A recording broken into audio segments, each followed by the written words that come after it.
love is something you're in.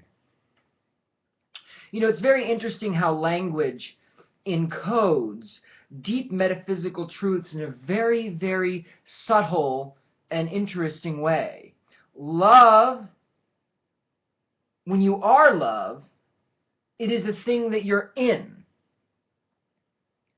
This is how you relate to it.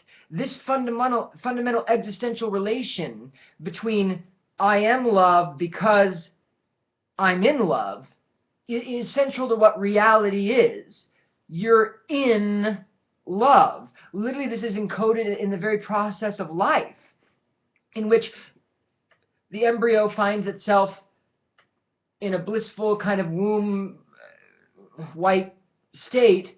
It's love. It's just giving me nutrients, and then it discovers what it is by coming outside of it and looking at it and going, oh, it was love. Because the face that the child sees upon birth is the ultimate face of love, the face of a newborn mother. Love is something that to be, you have to be in. And love is something in that sense that you fall into.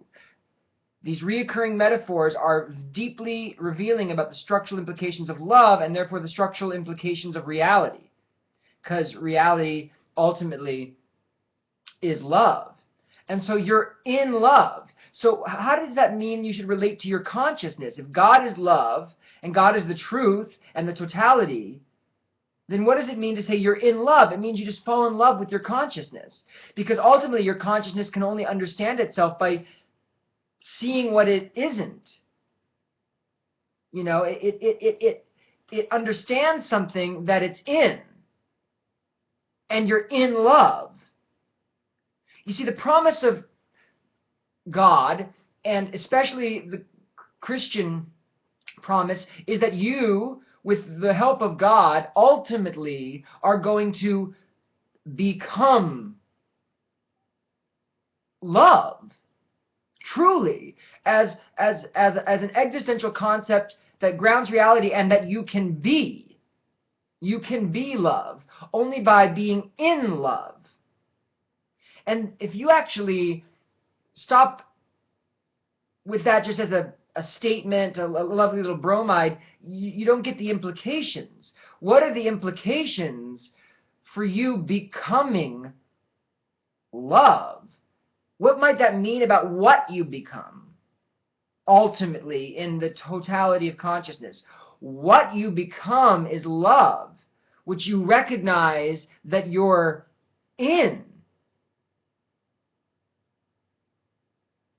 And that way, the whole of your consciousness can just start to understand that it's in love. It's in love. It's in love. Love is something I am because love is the thing outside me which I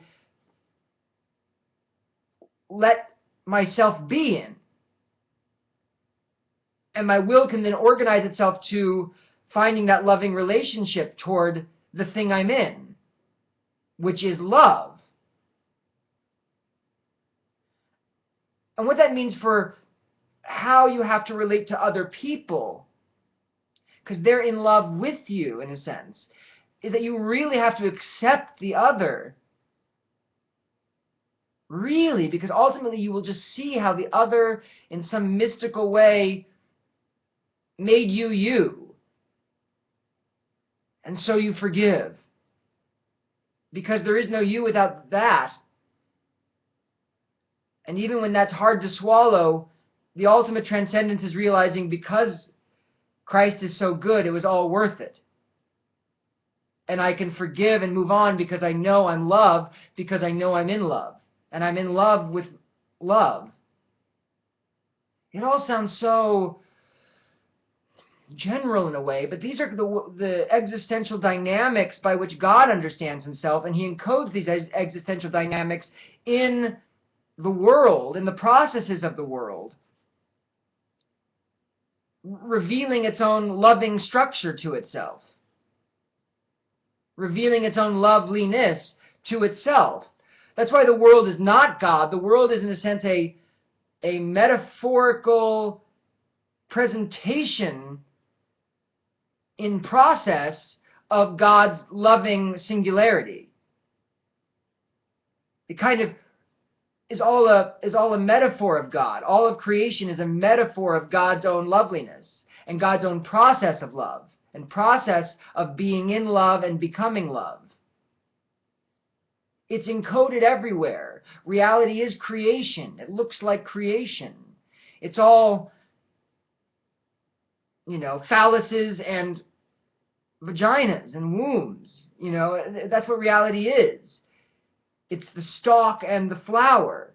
It's love. Everywhere you go, it's just encoding love, which is just intrinsic to understanding what it is.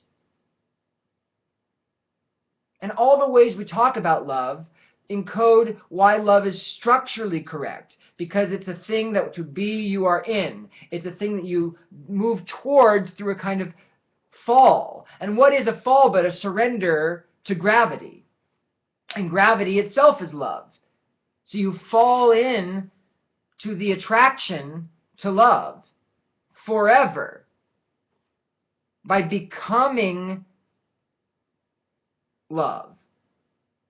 Only by recognizing how you're in it.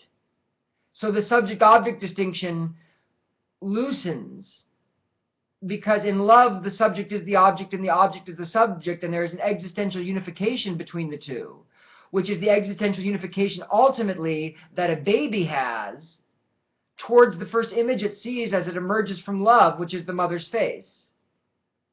And therefore an identification of love as self is baseline to what reality is. And everything about your consciousness wants to relate to reality in this way, because it's the release of the ego and the self into a recognition of, I am nothing but what I love, which is what I am in. I am in love, and yet love is outside me. God is in the Immaculate Conception, even though the Immaculate Conception is always outside God.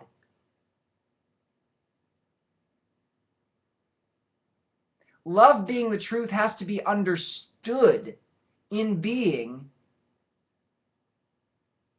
with the aid of language, but beyond language, using the language of love as a kind of clue to what the thing is and why love asserts itself constantly as the ultimate metaphysical reality, about why love can be gravity and why that can make sense, because as gravity is just an abstraction, as a concept in itself. It's what pulls the world together.